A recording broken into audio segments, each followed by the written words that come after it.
Party ഗൗരവമായിട്ട് ചിന്തിക്കണമല്ലോ. അടിയന്തരമായിട്ട് party ഇത് പിരിച്ചുവിട്ടിട്ട് വേണം അന്വേഷണം നടത്തണമെങ്കിൽ. ഈ കമ്മിറ്റി പിരിച്ചുവിടണം. ഈ കമ്മിറ്റി പിരിച്ചുവിട്ടിട്ട് ഈ പണം എന്ത് ചെയ്തു, അതിൽ ആരൊക്കെയാണ് ഇതിൽ പങ്കുപറ്റിയ ആളുകൾ, അതെല്ലാം പാർട്ടി അന്വേഷിക്കണം.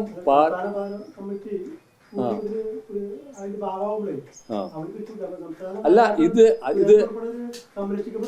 അല്ല അതായത് ആരൊക്കെ ഇവരെ സംരക്ഷിക്കുന്നു, എന്തൊക്കെ ചെയ്തു എന്നുള്ളത് ഇവര് ഈ വന്ന പണം ആർക്കെല്ലാം വിതരണം ചെയ്തു എന്ന് ഇവര് പറയണ്ടേ. അപ്പോഴല്ലേ ആരുടെയൊക്കെ സംരക്ഷണമാണ് ഇവർക്കുള്ളതെന്ന് അറിയാം. ഈ പണം കൊണ്ടുവന്നത്, ഇത്രയും പണം ഇവരെന്തായാലും ഒറ്റയ്ക്കല്ലല്ലോ കൈകാര്യം ചെയ്തിട്ടുണ്ടാവുക. ഇത്രയും പണം കൈകാര്യം ചെയ്യാൻ ഇതിൽ ആരൊക്കെ ഉണ്ട്, ഇനി ഇതിലേതെങ്കിലും മാഫിയകളുണ്ടോ, ഏതൊക്കെ ലോബികൾ ഇതിൽ പ്രവർത്തിച്ചിട്ടുണ്ട്, ആരൊക്കെ ഇതിന്റെ പിന്നിലുണ്ട്, ഇതെല്ലാം ഇവർ വെളിപ്പെടുത്തട്ടെ. പണം വന്നിട്ടുണ്ട് എന്നുള്ളത് പണം കൊണ്ടുവന്ന ആള് പറഞ്ഞു. പണം കണ്ട ആള് ഞാനും ഇത് പറയാണ്, പണം അവിടെ വന്നിട്ടുണ്ട് എന്നുള്ളത്. പിന്നെ ഈ പണം ഇവരെന്ത് ചെയ്തു, ഇതിൽ ബാക്കി ഉണ്ടായിരുന്ന പണം പോലും എന്ത് ചെയ്തു, അതാണ് ഞാൻ ചോദിക്കുന്നത്. അതിന് ഇത് അറിയണം എന്നുണ്ടെന്നുണ്ടെങ്കിൽ ഇതില് ഇവര് വീണ്ടും ഈ ചുമതലയിൽ ഇരുന്നിട്ട് ഇത് ഇവര് പാർട്ടി അന്വേഷിക്കാൻ പറ്റില്ല. പാർട്ടി ഇത് അന്വേഷിക്കേണ്ടത് ഇവരാണ്. ആ കമ്മിറ്റി പിരിച്ചുവിട്ടിട്ട് വേണം ഇതിനെക്കുറിച്ച് അന്വേഷണം നടത്താനായിട്ട്.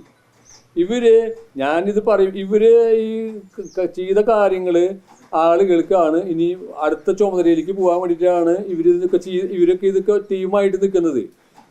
ഓരോ ആളുകളെ സന്തോഷിപ്പിക്കാൻ വേണ്ടി പറയുന്നത് ഇതൊക്കെ. കാരണം അവർക്ക് അടുത്ത ചുമതല വേണം. അടുത്ത ചുമതലയ്ക്ക് പോകാൻ വേണ്ടിയിട്ടാണ് ഈ വ്യക്തി അധിക്ഷേപങ്ങളൊക്കെ നടത്തിയിട്ട് ഇവർ രക്ഷപ്പെടാൻ നോക്കുന്നത്. അതിലൊന്നും ഇവർക്ക് രക്ഷപ്പെടാനായിട്ട് സാധിക്കില്ല. കാരണം കണ്ട കാര്യം, ഞാൻ കണ്ണിൽ കണ്ട കാര്യം ഞാൻ പറയുന്നു, കൊണ്ടുവന്ന ആളും ഇത്ര തന്നു എന്ന് പറയുന്നു. പിന്നെ അതെവിടെ എങ്ങടൊക്കെ കൊടുത്തു, ഇനിയിപ്പോൾ ഇവർ ബൂത്തുകൾ ഇത്രയധികം തുക കൊടുത്തോ, അവർ പറയട്ടെ. എന്ത് പറയുന്നില്ല, ചോദിക്കണ ചോദ്യത്തിനോ വെളിപ്പെടുത്തിയ കാര്യങ്ങൾക്കല്ലല്ലോ മറുപടി പറയുന്നത്. വെളിപ്പെടുത്തിയ കാര്യങ്ങൾക്കാണ് മറുപടി പറയേണ്ടത്. അതിന് ഈ മറുപടി പറയാനായിട്ട് ഇവർ നിൽക്കാത്തത്, ഇവര് എന്നെ വ്യക്തി അധിക്ഷേപം നടത്തിക്കൊണ്ടിരിക്കുക. പറയുന്ന കാര്യത്തിന് ഡൈവേർട്ട് ചെയ്ത് കൊണ്ടുപോയിക്കൊണ്ടിരിക്കുകയാണ്.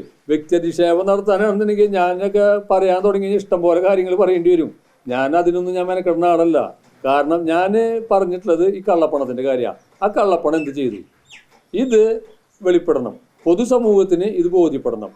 ഈ കുറ്റക്കാരാണെന്നുണ്ടെങ്കിൽ രാജ്യദ്രോഹം ചെയ്ത ആളുകൾ ആരായാലും ശിക്ഷിക്കപ്പെടണം. അതാണ് എൻ്റെ നിലപാട്.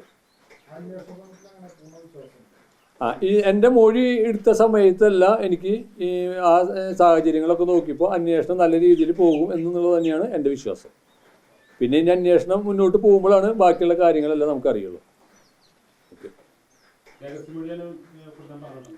അല്ല, ഇനി എന്തെങ്കിലും കാര്യങ്ങൾ അറിയണമെന്നുണ്ടെങ്കിൽ പോലീസ് എന്നെ വീണ്ടും വിളിക്കും എന്ന് പറഞ്ഞിട്ടുള്ളത്.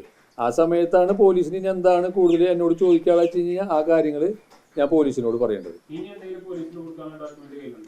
ഇല്ല, ഇനി ഇപ്പോൾ കള്ളപ്പണം വന്നതിനെ സംബന്ധിച്ചുള്ള കാര്യങ്ങളെല്ലാം ഞാൻ കൊടുത്തിട്ടുണ്ട്. ഇനി അത് പോലീസ് ഏത് രീതിയിലാണ് ഈ പണം ഉപയോഗിച്ചത് പോലീസ് അന്വേഷണത്തിൽ ബോധ്യപ്പെടുമ്പോഴാണ് ഇനി അടുത്ത എനിക്ക് കിട്ടുന്ന തെളിവുകൾ എനിക്ക് കൊടുക്കേണ്ട കാര്യമുള്ളൂ. അല്ലാതെ ഒരു അന്വേഷണം നടക്കുന്ന സമയത്ത് അതിനെ നമ്മൾ വഴി തിരിച്ചു വിടേണ്ട പോലെ മറ്റുള്ള കാര്യങ്ങൾ നമുക്ക് കടക്കാനായിട്ട് നമുക്ക് സാധിക്കില്ല.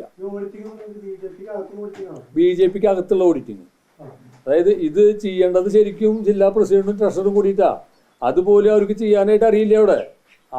അതായത് എനിക്കെതിരെ ആരോപണം അധിക്ഷേപം ഉന്നയിക്കുമ്പോൾ പോലും ഇതെല്ലാം ഏൽപ്പിക്കുന്നത് തന്നെയാണ്. പിന്നെ അത് മാത്രമല്ല, ഞാൻ അവിടെ ഓഫീസിന്റെ താക്കോല് പോലും ഞാൻ അവിടെ നിന്ന് ഇറങ്ങുന്ന ദിവസം വരെ എൻ്റെ കയ്യിലുണ്ടായിരുന്നതാ. ഞാൻ ഇറങ്ങുമ്പോഴാണ് ഞാൻ അവിടെ ചാവി ഹാൻഡ് ഓവർ ചെയ്തിട്ട് വരുന്നത്. എന്നെ ഇവർ അധിക്ഷേപിക്കുന്ന ആളുടെ ഇവർ താക്കോല് തന്നേൽപ്പിക്കുമോ, ഓഫീസിന്റെ താക്കോല് തന്നേൽപ്പിക്കുമോ? ഇല്ലല്ലോ.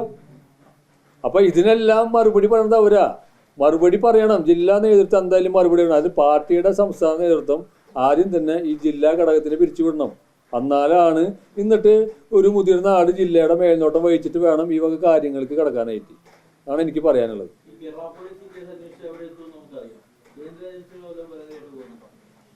ഇല്ല, ഞാനിപ്പോ വെളിപ്പെടുത്തൽ നടത്തിയതിന്റെ അടിസ്ഥാനത്തിലാണല്ലോ കേരള പോലീസ് ഞാൻ ആദ്യം മൊഴി കൊടുത്തതിന്റെ രീതിയിൽ എന്നെ വീണ്ടും വിളിച്ചിട്ട് വീണ്ടും മൊഴി രേഖപ്പെടുത്തിയത്. അന്വേഷിക്കേണ്ട ഞാൻ ഈ കാര്യങ്ങൾ പറയുമ്പോൾ ഇത് ഏതെല്ലാം ഡിപ്പാർട്ട്മെന്റുകളാണ് അന്വേഷിക്കേണ്ടത് എന്നുള്ളതെല്ലാം അന്വേഷണ സംഘങ്ങളാണ് തീരുമാനിക്കേണ്ടത്. എനിക്ക് പറയാനുള്ള കാര്യങ്ങൾ പറയുമ്പോൾ അതെല്ലാം അന്വേഷണ സംഘം ഏത് രീതിയിലൊക്കെയാണ് അന്വേഷിക്കേണ്ടതെന്ന് അവരാണ് തീരുമാനിക്കേണ്ടത്. കള്ളപ്പണം അന്വേഷിക്കേണ്ട വകുപ്പ് ഏതാണെന്ന് നിങ്ങൾക്ക് അറിയാമല്ലോ. അപ്പോൾ അവരന്വേഷിക്കട്ടെ. അതായത് കേരള പോലീസ് ആദ്യം തന്നെ മൊഴിയെടുത്തിട്ട് ഇഡിക്ക് റിപ്പോർട്ട് കൊടുത്തിട്ടുണ്ടല്ലോ, ഇത് കള്ളപ്പണമാണ് അന്വേഷിക്കുന്നത് പറഞ്ഞിട്ടുണ്ടല്ലോ, ഇല്ലേ? അപ്പോൾ ഇനിയിപ്പോൾ അടുത്ത കോഴിയുടെ പുതിയ വെളിപ്പെടുത്തലിൻ്റെ പശ്ചാത്തലത്തിൽ പോലീസ് അന്വേഷണം നടത്തുമ്പോൾ അത് ഒന്നും കൂടി നല്ല രീതിയിൽ ഇഡിക്ക് അന്വേഷിക്കാനുള്ള ഒരു എളുപ്പമുള്ള കാര്യങ്ങൾ പോലീസ് പറഞ്ഞു കൊടുക്കുകയാണെങ്കിൽ അവർ അതനുസരിച്ച് ചെയ്യും. അതാണ് എനിക്ക് പറയാനുള്ളത്.